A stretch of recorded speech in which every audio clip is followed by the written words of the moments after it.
The movie surrounds a high school girl named Minsun. Because of her appearance, she is frequently bullied in school by popular kids. Her only friend is Minji. But before knowing her in high school, Minsun had no one to talk to for the 16 years of her life. Hence, she created an imaginary friend named Enor, who manifests in front of her when she is alone and needs a friend to talk to.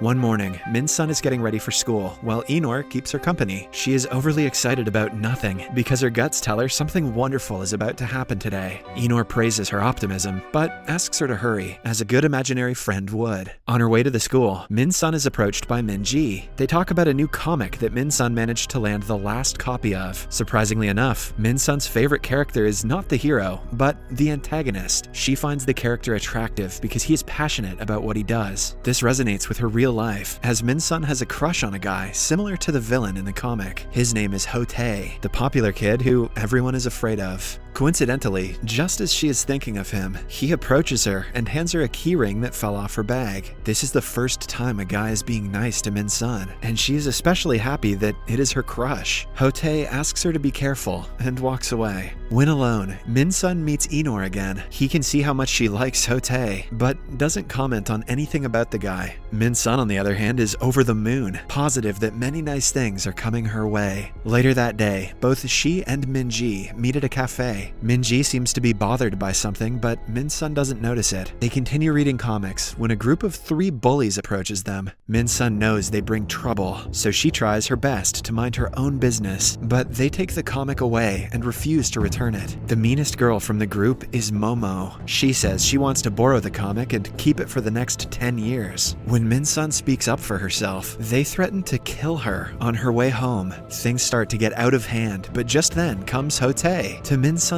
aid. His father is a businessman whose influence makes even the bullies fear him. Hotae beats up the guy in their group and sends them all away. He also gives Minsun his number so she can call him if they trouble her again. After school, Minsun is going through Hotae's social media, fawning over his pictures. After finding out what happened today, even Enor believes Hotae has feelings for his friend. As they chat about him, his name flashes on Minsun's phone, and she rushes to meet him outside. When asked why he called, Hotae confesses that he likes her and wants to take her out on a date. Minsun doesn't believe him at first, unused to male attention, but as Hotae leans in for a kiss, her dream becomes a reality. Minsun closes her eyes, waiting for the kiss, but it never comes. Instead, Hotae takes a picture of her most vulnerable self and then makes fun of her like the psychopath he is. It is then revealed that he never liked her and was only being nice for a prank. The bullies join him, laughing at Minsun for thinking that she had a chance with someone like Hotae. He is not just a bad person, but also a sociopath. Oh damn, I was joking, but it's actually part of the script. He rules over the school and uses his father's influence to terrorize people for fun. He wants Minsun to take on the responsibility of his slave. She must come to him whenever he demands, and he can do whatever he pleases with her. Minsun is still in shock, but she knows her life is going to turn into hell from now on. Moreover, it is revealed that Minji was also in on the bully's plan because she was threatened. The scene cuts to a month later. Minsun turned her phone off and hasn't been out of the house since the bullying incident. She sleeps all day, drowning in depression. Her only companion is her imaginary friend, and he too is tired of seeing her like that. One day, he introduces her to the concept of revenge. The poor girl never thought going against the bullies was possible, but Enor motivates her enough to do something about her life. In the following montage, Minsun changes her lifestyle completely. She manages her diet and exercises to lose weight. Not just that, but she wraps herself with tape and suffocates for hours, driven by the will to take revenge. Apart from her weight, she focuses on changing her attitude and gaining more confidence through several courses. Exactly a year later, Minsun is a changed person. She is thinner and the most confident she has ever been, but she cannot help but be nervous since it is the time to finally face her fears. The first person she goes for is Young-jae, the least important member of the bully group. She starts by hitting him and pretending to have mistaken him for someone else. Young-jae instantly falls for her charisma now that Minsun is conventionally attractive and physically abusive. They flirt for a while before exchanging numbers. Young-jae is over the moon while Minsun is is ready for the next part of the plan. Later that day, Ho-tae notices Young-jae looking at his phone frequently. He doesn't allow any of his close mates to do things without notifying him first. They aren't even allowed to be in a relationship without his permission, but they put up with his demands to stay on his good side. Upon realizing that something is off about Young-jae, Ho-tae jokingly threatens to kill his girlfriend if he has one in secret. Ho-tae is deeply, deeply in the closet. Minji still works as a slave for the group and buys things for them. This time, she forgets to bring cigarettes, angering Momo.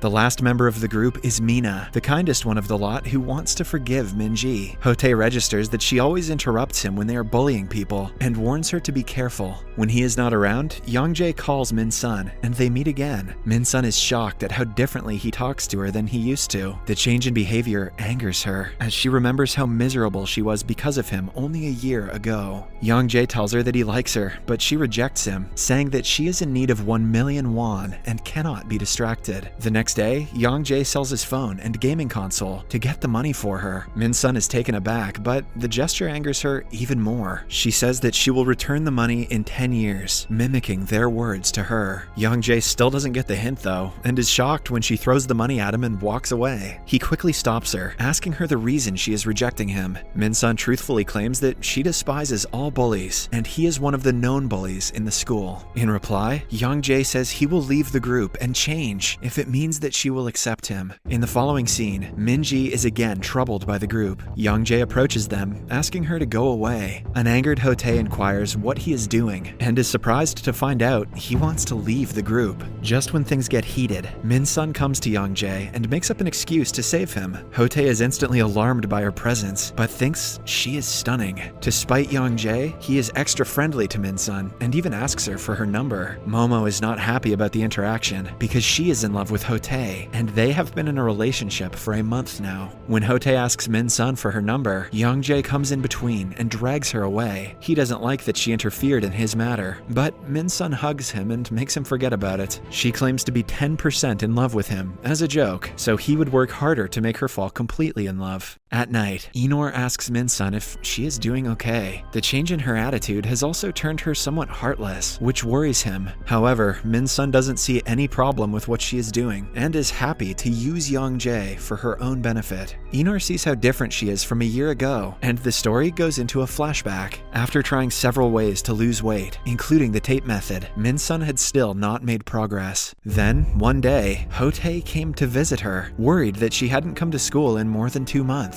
He found out about her little revenge plan and made fun of it. He made her believe that being thinner or more confident will never change who she is from the inside. She will always be their punching bag, a loser that no one likes. The visit made Min-sun go into another spiral of depression, and she ended up committing the unthinkable. During her funeral, a miracle happened, and her sister Sai saw Inor for the first time. She used to live far away and never knew what Min-sun was going through. Upon finding out about the bullies, she made it her mission to take revenge for her sister's death. Hence, the confident person who returned to school was not Min-sun, but her sister, Sai. A few days later, Sai meets Ho-tae. She says that Young-jae is just a friend and tries to seduce him. She wants them to fight and end each other without her having to do anything to break them. They exchange phone numbers and decide to go out someday. Sai then goes on a date with Young-jae, waiting for Ho-tae to call her phone in front of him. She brings him to his house and he tries to kiss her while watching the TV. The phone rings at the right time and Young-jae sees Ho-tae calling her. She picks it up and agrees to go out with him the next day. Young-jae is stunned, but Sai recovers by lying that she was forced to give him her number and she doesn't want to meet him either. Young-jae believes her and grows more hateful of his former best friend. He promises to get rid of Ho-tae at any cost, much to Sai's delight. In the evening, he calls Ho-tae in an alleyway, ready to hit him with a baseball bat. But, taking him by surprise, someone else knocks him out before he does anything. A week passes with no sign of Young-jae. Sai is worried that her plan might have failed after so much work. She still has to go out with Ho-tae and is terribly nervous given their history. Momo finds out about this on her and Ho-tae's 2-month dating anniversary. To apologize for forgetting, Ho-tae gives her a golden lighter as a gift. Still, Momo is not someone who lets things slide that easily. She gathers up a few men and goes to teach Sai a lesson for hitting on her boyfriend. The interaction is cut short when Sai tases Momo, and strangely enough, the guys do nothing. She leaves the bully with a final warning, asking her to never bother her again. Similarly, Similarly, Mina, who is the kind one in the group, apologizes to Sai on her own. Sai lets her go because she was never really mean to her anyway. Now, the only person left to deal with is Dickhead McGee. In the next scene, we see a fight between Hotei, Enor, and Sai. They stab each other, causing everyone's death. Suddenly, the scene changes to a psychiatric hospital. Enor is a doctor treating Sai for her multiple personality disorder. In a wild turn of events, it is revealed that Hotei and the bullies never existed. They were personalities derived from Sai herself. Last year, Sai's disorder grew intense, and she turned into a violent persona, brought out as Hotei. Unable to suppress the persona, she killed her sister Min-sun. Eventually, she realized what she did and was struck by guilt. To avoid taking responsibility, she made up the entire story about Min-sun getting bullied so that she would be a hero in her own story, not a murderer who killed her own sister.